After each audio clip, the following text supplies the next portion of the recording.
आज कक्षा 9 विषय गणित चैप्टर बहुपद का अध्ययन किया जाएगा। बहुपद किसे कहते हैं, एक चर वाले बहुपद और उसके प्रकार के बारे में अध्ययन किया जाएगा। प्यारे बच्चों, सबसे पहले हम देखते हैं कि बहुपद किसे कहते हैं।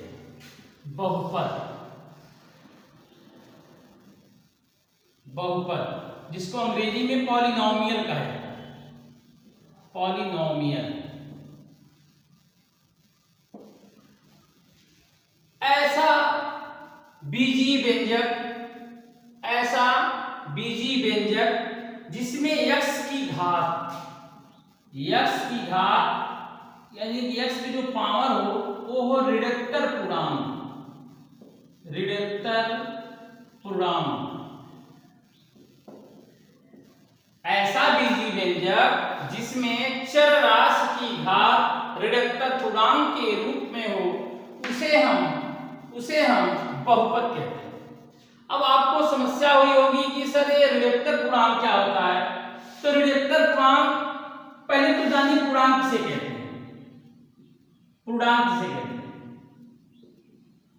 आपने पिछली कक्षाओं में संख्या रेखा पढ़ा होगा। संख्या रेखा तो आप देखे होंगे बीचों बीच जीरो रहता था और इधर दाएं तरफ जाते थे तो प्लस होता था, +2 +3, और बाएं तरफ जाते थे तो क्या होता था, -1 -2 -3। प्यारे बच्चों, यही पूर्णांक है, अर्थात पूर्णांक 3 वर्गों में विभाजित है। धनात्मक पूर्णांक में क्या आएगा, +1 +2 +3 डॉट डॉट डॉट डॉट आगे बहुत से पद है। और शून्यात्मक पूर्णांक, शून्य भी एक पूर्णांक है। शून्य भी क्या है, एक पूर्णांक है।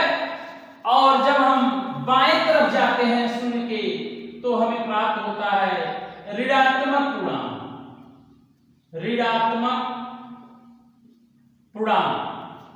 तो ये ऋणात्मक पूर्णांक है और ये धनात्मक पूर्णांक है और ये शून्यात्मक पूर्णांक है। तो पूर्णांक का मतलब आप समझे होंगे, धनात्मक, शून्यात्मक, ऋणात्मक तीनों के सम्मिलित रूप को ही हम पूर्णांक कहते हैं। तो परिभाषा क्या कह रहे हैं, ऐसा बीजीय व्यंजक जिसमें x की घात ऋणात्मक पूर्णांक हो बहुपद कहलाता है।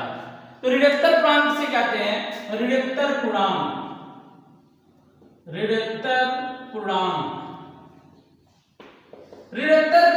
में ऋण पूर्णांक ना हो। ऋणात्मक पूर्णांक में ऋण पूर्णांक ना हो तो कौन पूर्णांक हो, धनात्मक पूर्णांक हो, शून्यात्मक पूर्णांक हो, उसी को हम ऋणात्मक पूर्णांक कहते हैं। अर्थात 0 हो सकता है, +1 हो सकता है, +2 हो सकता है, आगे भी धनात्मक हो सकते हैं, लेकिन ऋण पूर्णांक नहीं होना चाहिए। अर्थात हम कह सकते हैं कि ऐसा बीजीय व्यंजक जिसमें चर राशि की घात या तो शून्य हो या तो धनात्मक पूर्णांक हो, वे पद बहुपद कहलाते हैं। जैसे x⁻2 यह एक बहुपद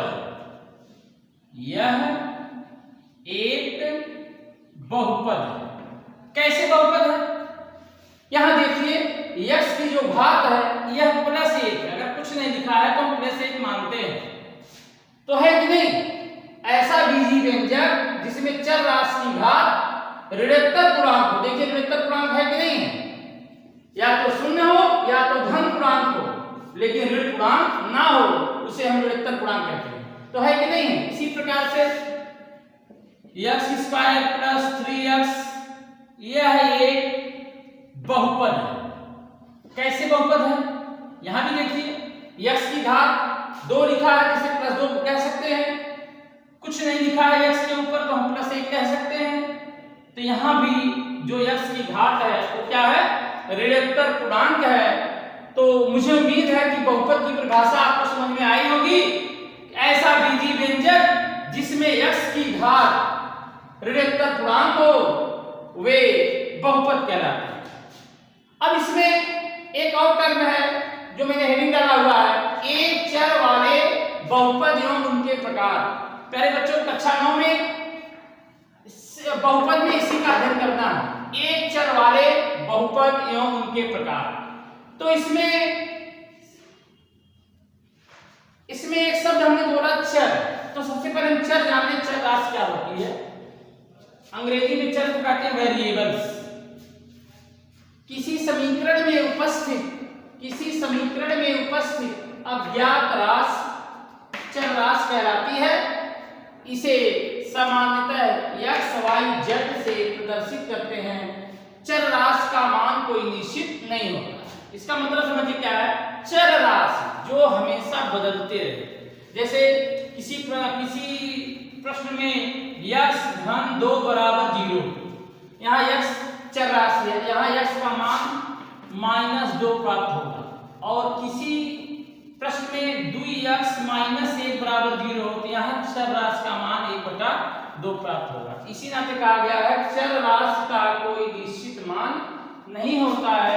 अलग अलग प्रश्नों में चर राशि का मान अलग अलग प्राप्त होता है। तो चर राशि की परिभाषा क्या हुई, किसी समीकरण में उपस्थित अज्ञात राशि चर राशि कहलाती है। इसे सामान्यतः x, y, z से प्रदर्शित करते हैं। तो मुझे उम्मीद है कि चर राशि की परिभाषा आपको समझ में आई होगी। अगला जो पॉइंट है अचर राशि। अचर राशि इसको अंग्रेजी में कहते हैं कांस्टेंट क्वांटिटी।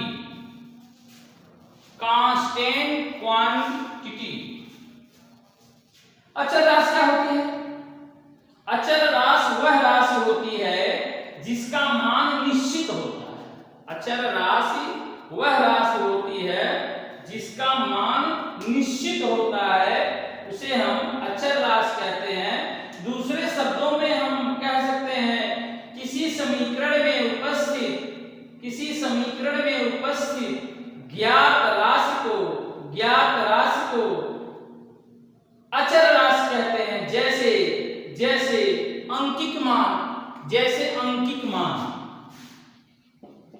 2, 4, पाई etc।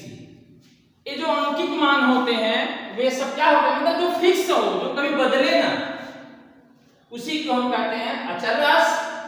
अचर राशि किसे कहते हैं? किसी समीकरण में उपस्थित अज्ञात राशि को ही हम चर राशि कहते हैं। इसे सामान्यतः x, y, z से प्रदर्शित करते हैं। और अचर राशि को सामान्यतः a, b, c से प्रदर्शित करते हैं। तो मुझे उम्मीद है कि बिंदु आपको समझ में आया होगा।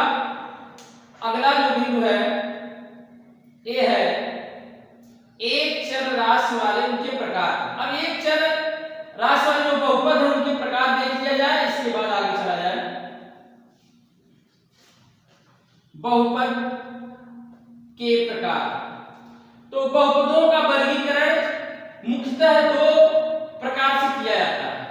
बहुपदों का वर्गीकरण मुख्यतः 2 प्रकार से किया जाता है। पहला पदों की संख्या के आधार पर, दूसरा घात की संख्या के आधार पर। तो हम पहला प्रकार बताने जा रहे हैं पदों की संख्या के आधार पर।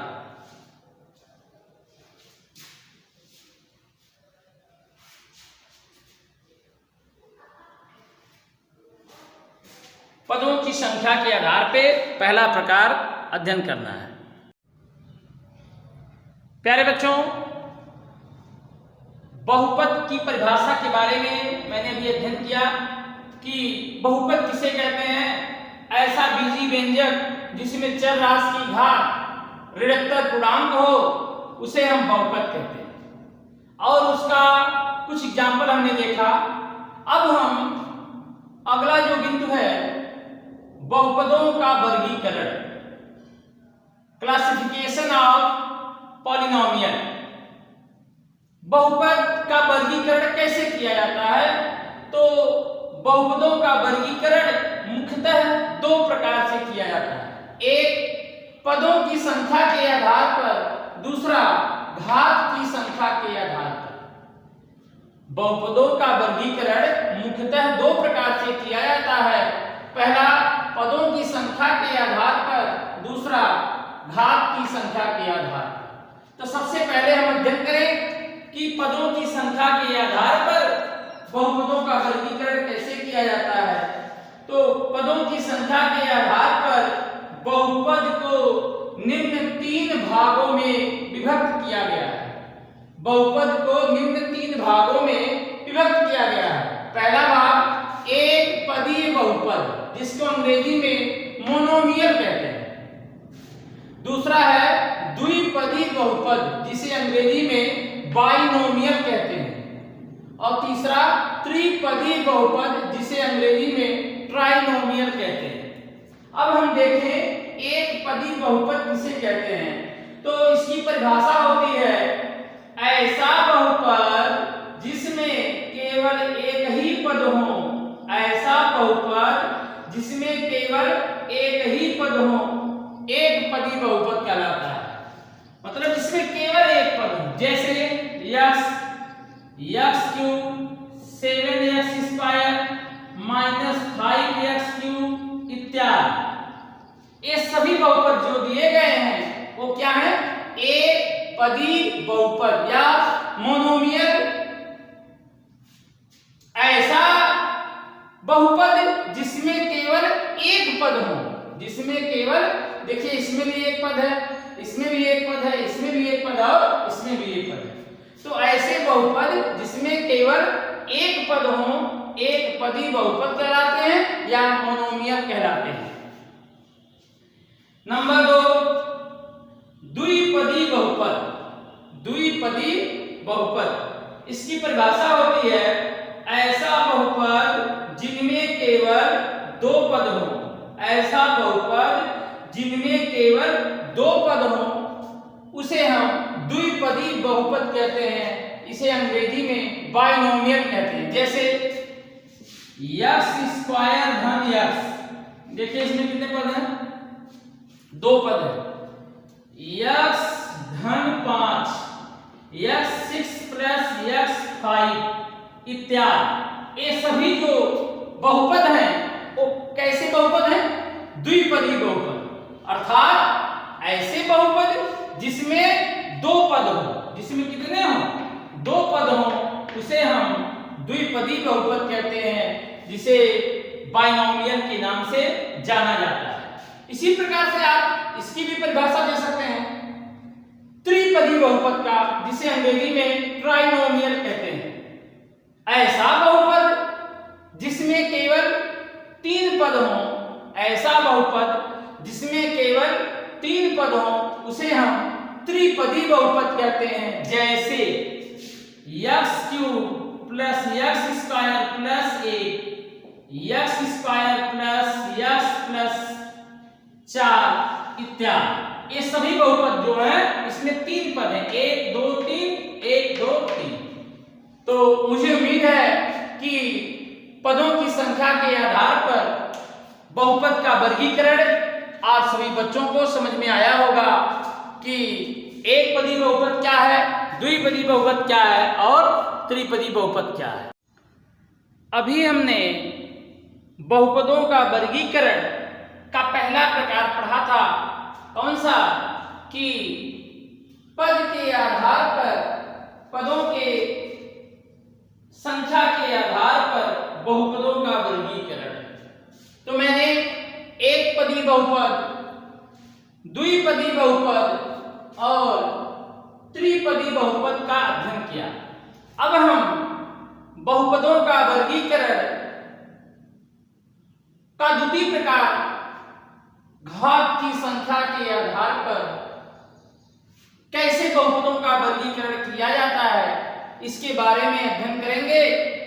तो यह निम्न प्रकार से वर्गीकृत किया गया है, जिसमें पहला प्रकार है अचर बहुपद, जिसे हम कांस्टेंट पॉलिनोमियल के नाम से जानते हैं। दूसरा रैखिक बहुपद जिसे हम लीनियर पॉलिनोमियल के नाम से जानते हैं। तीसरा है द्विघात बहुपद जिसे हम क्वाड्रेटिक पॉलिनोमियल के नाम से जानते हैं। और चौथा है त्रिघात बहुपद जिसे क्यूबिक पॉलिनोमियल के नाम से जाना जाता है। और लास्ट है चतुर्थ घात बहुपद जिसे बाई क्वाड्रेटिक पॉलिनोमियल के नाम से जाना जाता है। और कोई कोई किताब n घात बहुपद nth डिग्री पॉलिनोमियल होता है, उसकी आवश्यकता नहीं है, और रहेगी तो बता दिया जाएगा। तो प्यारे बच्चों, सबसे पहला हम देखें कि अचर बहुपद किसे कहते हैं। तो इसकी परिभाषा होती है अचर बहुपद की, ऐसा बहुपद जिसमें केवल अचर पद होते हैं वह अचर बहुपद कहलाता है। जैसे अभी मैंने इसके पहले बताया है कि अचर राशि क्या होती है। वे राशियां जो अंकित मान में प्रदर्शित की जाती हैं, अर्थात अंक में प्रदर्शित की जाती हैं, उसे हम अचर बहुपद कहते हैं। तो इसकी परिभाषा क्या हुई? अचर बहुपद वे बहुपद होते हैं जिनका मान अंकित मतलब अंकों में व्यक्त किया जाता है। जैसे -2, 1, x पे 0, 3 इत्यादि। इन सभी को हम अचर बहुपद कहेंगे। इन सभी को हम अचर बहुपद कहेंगे क्योंकि परिभाषा है ऐसा बहुपद जिसमें केवल अचर पद विद्यमान हो। ऐसा बहुपद जिसमें केवल अचर पद विद्यमान हो, ये अचर पद है, विद्यमान हो, उसे हम अचर बहुपद कहते हैं। दूसरा है रैखिक बहुपद। रैखिक बहुपद, तो रैखिक बहुपद किसे कहते हैं? ध्यान से देखिए, ऐसा बहुपद जिसमें चर राशि की अधिकतम घात 1 हो। ऐसा बहुपद जिसमें चर राशि की अधिकतम घात 1 हो, रैखिक बहुपद कहलाता है। ऐसा बहुपद जिसमें चर राशि की अधिकतम घात 1 हो, उसे हम रैखिक बहुपद कहते हैं। जैसे x धन 1, x धन 5, 3x धन 2, ये सभी क्या है? ये सभी रैखिक बहुपद। देखिए इसमें चर राशि की अधिकतम घात क्या है? 1 है। यहां भी चर राशि की अधिकतम घात क्या है? 1 है। यहां भी चर राशि की अधिकतम घात क्या है? 1 है।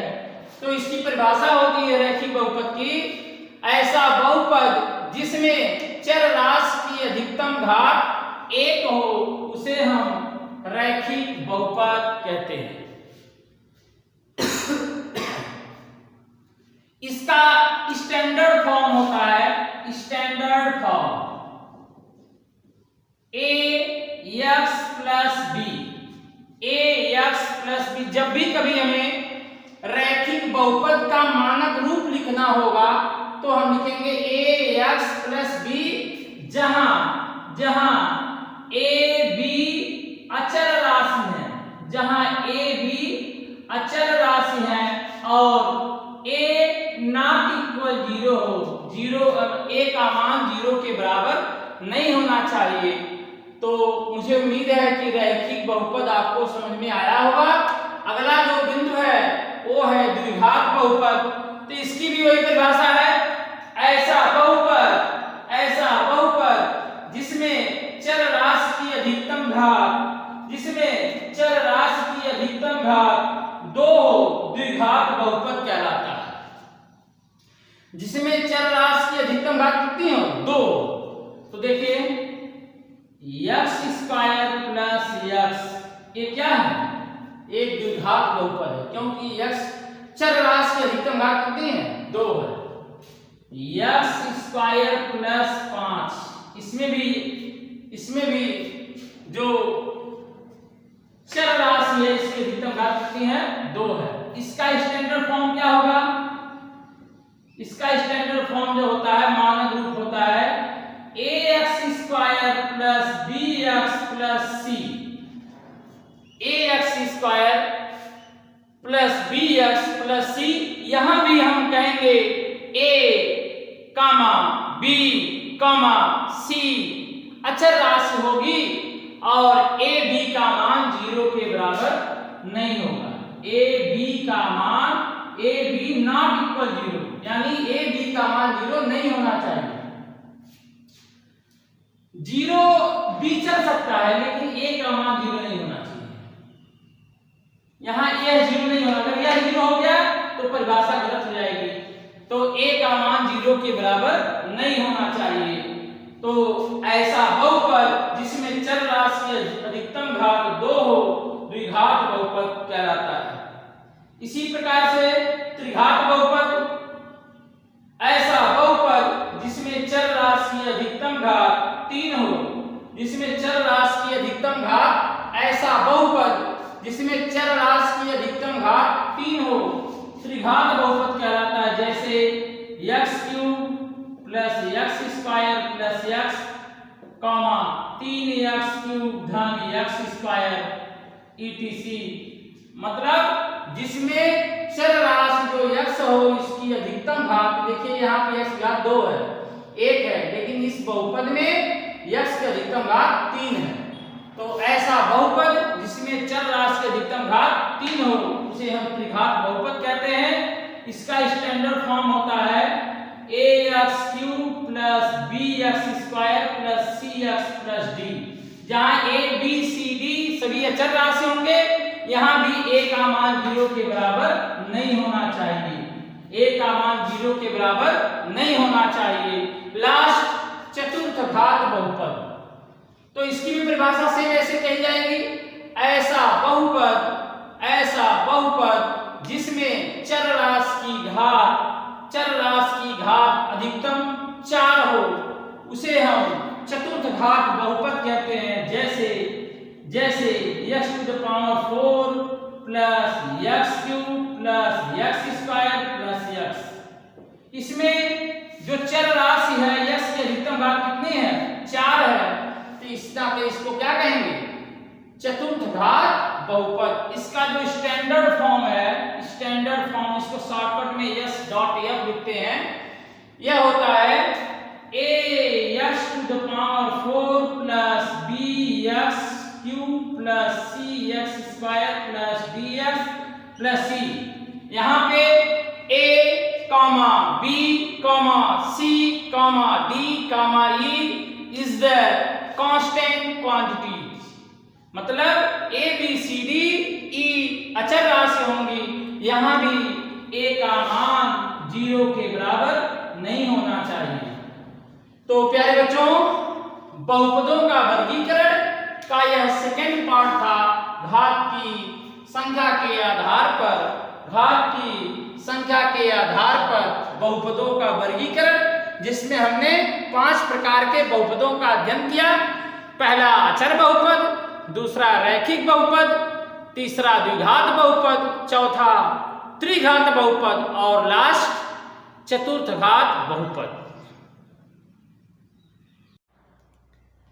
इसके बाद जो अगला बिंदु है, बहुपद के पद और गुणांक। बहुपद के पद और गुणांक, term and coefficient of polynomial. तो हम देखेंगे पद किसे कहते हैं बहुपद में और गुणांक किसे कहते हैं। तो बहुपद के वे भाग जो प्लस मतलब धन और माइनस मतलब ऋण चिन्हों से पृथक्कृत रहते हैं, मतलब धन या ऋण चिन्हों से पृथक्कृत रहते हैं, बहुपद के पद कहलाते हैं। जैसे x² धन 4x धन 7, देखिए यह प्लस चिन्हों से विभक्त है कि नहीं, तो कह सकते हैं कि x² धन 4x धन 7 में x², देखिए 4x और 7 बहुपद के क्या है, पद है, बहुपद के पद है। यह x² भी एक बहुपद के पद है, 4x भी एक बहुपद का पद है और 7 भी एक बहुपद का पद है। तो बहुपद के पद किसे कहते हैं? बहुपद के वे भाग जो धन और ऋण चिन्हों से पृथक्कृत रहते हैं बहुपद के पद कहलाते हैं। इसी प्रकार से गुणांक, यदि किसी चर राशि में अचर राशि से गुणा कर दिया जाए, किसी चर राशि में अचर राशि से गुणा कर दिया जाए तो यह अचर राशि दी गई चर राशि का गुणांक कहलाती है। जैसे ax² धन bx धन c, देखिए x² चर है और a क्या है? अचर है। x क्या है? चर है और b क्या है? अचर है। तो यहाँ पे हम कह सकते हैं कि ax² धन bx धन c बहुपद में x² का गुणांक a है और x का गुणांक b है। तो प्यारे बच्चों यही पद होता है और गुणांक होता है। और अगला और इस चैप्टर का लास्ट बिंदु, अगला जो बिंदु है बहुपद की घात। बहुपद की घात, डिग्री ऑफ ए पॉलिनोमियल। इसकी परिभाषा होती है एक बहुपद में चर के अधिकतम घात वाले पद के, चर मतलब x y z, चर के अधिकतम घात वाले पद के घातांक को बहुपद की घात कहते हैं। जैसे 7x² धन 2x धन 5 में चर x की सबसे बड़ी घात, देखिए इसमें चर x की घात 1 है, इसमें चर x की घात 2 है। तो सबसे बड़ी घात वाला पद कौन सा है? 7x² का जो घातांक है ये कितना है? यह 2 है। इसका घातांक मतलब पावर, घातांक 2 है, अतः बहुपद की घात 2 होगी। अगला कोई एग्जांपल, x³ 5x³ धन 7x² प्लस 5x में सबसे बड़ी घात वाला बहुपद कौन सा है? सबसे बड़ी घात वाला बहुपद 5x³ है। तो इसका घातांक कितना है? 3 है। तो इसमें बहुपद की घात कितनी होगी? बहुपद की घात बराबर 3 होगी। ऐसे ही हम बहुत से एग्जांपल कर सकते हैं। अब चलिए एनसीईआरटी का अध्याय 2.1 का अध्ययन किया जाए। एनसीईआरटी, तो सभी लोग अपनी एक्सरसाइज 2.1 में क्वेश्चन देखिए जो हमने पढ़ाया है अभी। बहुत से प्रश्न, उस पे प्रश्नों का अध्ययन किया जाए। एक्सरसाइज 2.1 बहुपद हमने पढ़ाया है, बहुपद का प्रकार पढ़ाया है, पद कैसे ज्ञात किया जाता है, गुणांक कैसे ज्ञात किया जाता है, किसे बहुपद कहते हैं किसे नहीं कहते हैं, इसी सभी का अध्ययन एक्सरसाइज एनसीईआरटी एक्सरसाइज 2.1 पहला क्वेश्चन देखें। कह रहा है निम्नलिखित व्यंजकों में से कौन सा एक चर में बहुपद है और कौन नहीं है। तो एक चर में बहुपद पूछ रहा है, कौन सा एक चर में बहुपद है। तो पहला क्वेश्चन है 4x² माइनस 3x प्लस 7। दूसरा है y² प्लस करड़ी में 2। तीसरा है 3 करड़ी में 3 प्लस t करड़ी में 2। चौथा है y प्लस 2/y। कह रहा है कौन सा बहुपद है और कौन सा नहीं है। तो हमने बहुपद की परिभाषा आपको बताया, मैंने चारों विकल्प पहले लिख दूं। पहला जो विकल्प है यह है 4x² माइनस 3x प्लस 7, पहला विकल्प है। दूसरा है y² प्लस करड़ी में 2। तीसरा है 3 रूट में t प्लस t रूट में 2। चौथा है y प्लस 2/y। इसको हम लिख सकते हैं या करके y plus 2y to the power -1। ये ऊपर जाएगा -1 हो जाएगा। अब पांचवा है x to the power 10 plus y cube plus t to the power 50। तो देखिए इसमें कह रहा है कौन सा बहुपद है और कौन सा नहीं है। ध्यान से देखिएगा, यह 5 ऑप्शन दिया गया है, बताना है कौन सा बहुपद है और कौन सा बहुपद नहीं है। तो हमने परिभाषा बताया था, ऐसा बहुपद जिसमें चर राशि की घात ऋणोत्तर पूर्णांक हो। तो देखिए यहाँ +2 यहाँ +1 है, ये ऋणोत्तर पूर्णांक, इस नाते क्या है, बहुपद है। यह कै घाती बहुपद है या द्विघाती बहुपद है। और जो दूसरा है ये है y² प्लस करड़ी में 2। यहाँ भी चर राशि जो y है इसकी जो घात है 2, ये धनात्मक में है, पूर्णांक में है, इस नाते यह भी क्या है, बहुपद है। लेकिन जो यह पद है यह कैसा है, देखिए 3t to the power half plus t root में 2। यह जो घात है 1/2 पूर्णांक नहीं होता है, इस नाते यह बहुपद नहीं है। चौथा है y प्लस 2/y को हम लिख सकते हैं y plus 2y to the power -1। तो -1 ऋणात्मक पूर्णांक होता है, यह ऋणोत्तर पूर्णांक नहीं है, इस नाते यह बहुपद नहीं है। और तीसरा जो है x to the power 10 y to the power 3 t to the power 50, यह 3 चरों वाला बहुपद है। यह क्या है, 3 चरों वाला बहुपद है। तो 3 विकल्प जो है, पहला, दूसरा और पांचवा, यह बहुपद है, तीसरा चौथा बहुपद नहीं है। अगला दूसरा प्रश्न है, निम्नलिखित में से प्रत्येक में x² का गुणांक ज्ञात करें। तो चलिए ज्ञात किया जाए। दूसरा प्रश्न एनसीईआरटी।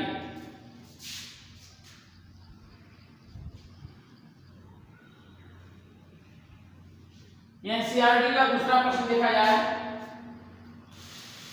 क्या कह रहा है, निम्नलिखित में से प्रत्येक में x² का गुणांक ज्ञात करें। तो सबसे पहले लिख लीजिए,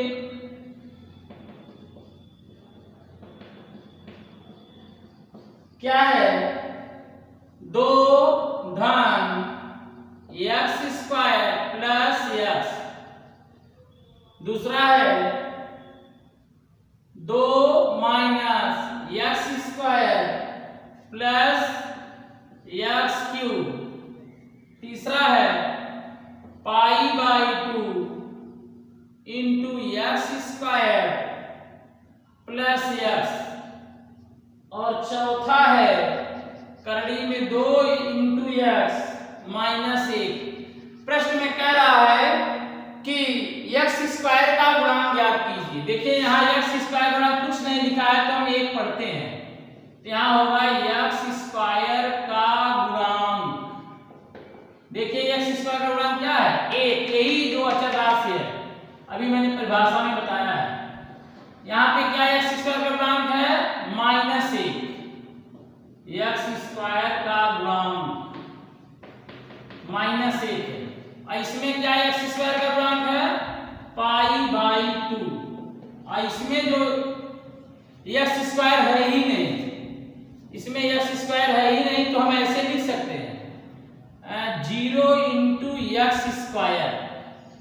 जीरो इंटू, क्योंकि किसी भी संख्या में जीरो का गुणा करेंगे तो पद जीरो मिलता है, तो यहाँ पे जीरो है।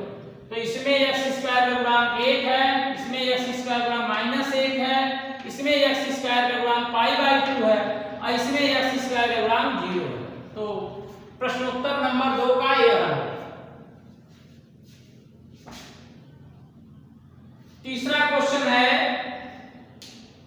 कह रहा है 35 घात के एक द्विपद का, 35 घात के एक द्विपद का और 100 घात के एक पदी बहुपद का एक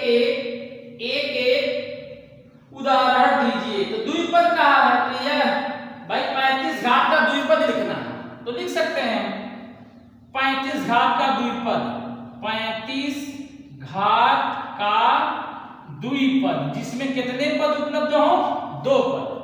इसको लिख सकते हैं y⁵ प्लस 2, ये जो है 35 घात का द्विपदी।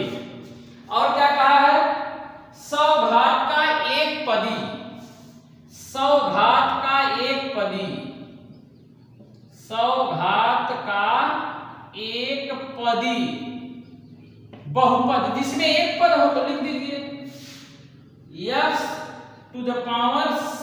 या y⁴ यह इसका उदाहरण है। चौथा क्वेश्चन है,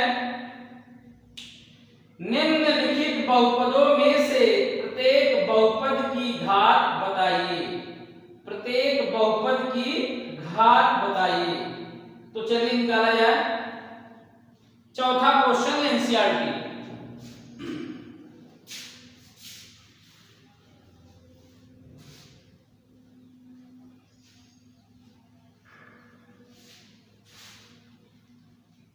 चौथा क्वेश्चन देखिए क्या कह रहा है। चौथा क्वेश्चन कह रहा है निम्नलिखित बहुपदों में से प्रत्येक बहुपद की घात ज्ञात करना है। तो चलिए पहला क्वेश्चन है चौथे का, 5x³ प्लस 4x² धन 7x, पहला है। दूसरा क्या है, 4 - y²। और तीसरा है 5t -√7। और चौथा है 3। इन्हीं में कहा है कि प्रत्येक बहुपद की घात बताइए। तो जो पहला क्वेश्चन है, 5 बहुपद 5x³ धन 4x² धन 7x में चर x की घात देखिए अधिकतम कितनी है। चर देखिए x की घात 1 है, x की घात 2 है, जो अधिकतम घात वाला होता है कहता उसे कहते हैं कि इसमें चर x की घात 3 होगी, इसमें चर y की घात 2 होगी, इसमें चर t की घात 1 होगी, लेकिन इसमें है ही नहीं तो इसको हम 0 लिख सकते हैं। तो यही इसका हल होगा। और पांचवा और लास्ट, पांचवा कह रहा है बताइए कि निम्नलिखित बहुपदों में से कौन कौन बहुपद रैखिक हैं, कौन कौन द्विघाती हैं और कौन कौन त्रिघाती हैं। तो चलिए इसको भी कर लिया जाए। पांचवा क्वेश्चन,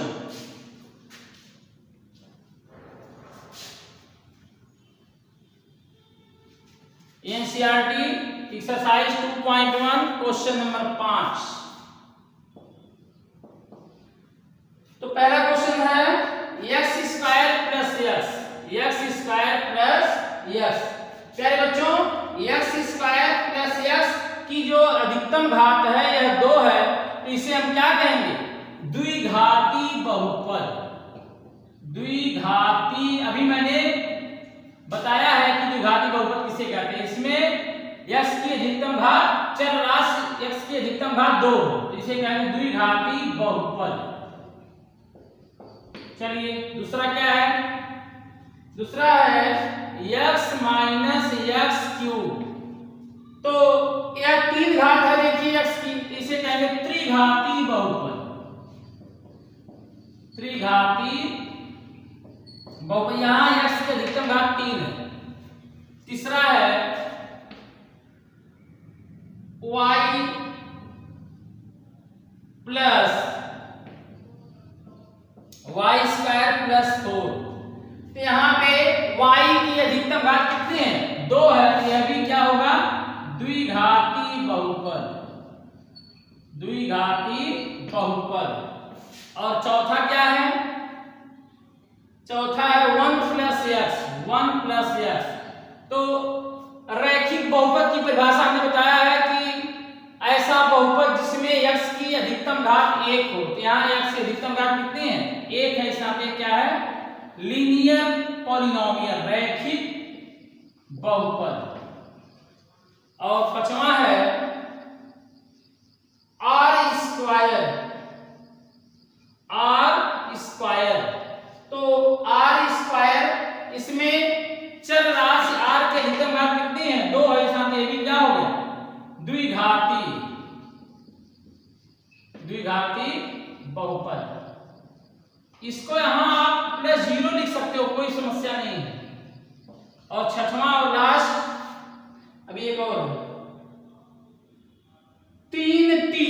यहीं पे क्वेश्चन हमसे मिस्टेक हो गया है।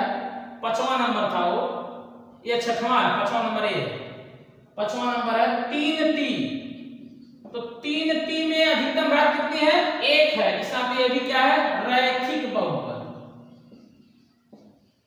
रैखिक बहुपद। लास्ट 7वां नंबर देख लीजिए। 7वां नंबर जो है 7x³ है। 7x³। देखिए यहाँ x की अधिकतम घात कितनी है? x की अधिकतम घात 3 है। इस साथ ये क्या होगा? त्रिघातीय बहुपद। तो मुझे उम्मीद है कि एक्सरसाइज 2.1 के सभी प्रश्न आपको समझ में आए होंगे। अगले लेक्चर में हम कैसे बहुपद का शून्य ज्ञात किया जाता है उसके बारे में बताएंगे और एक्सरसाइज का अध्ययन कराया जाएगा।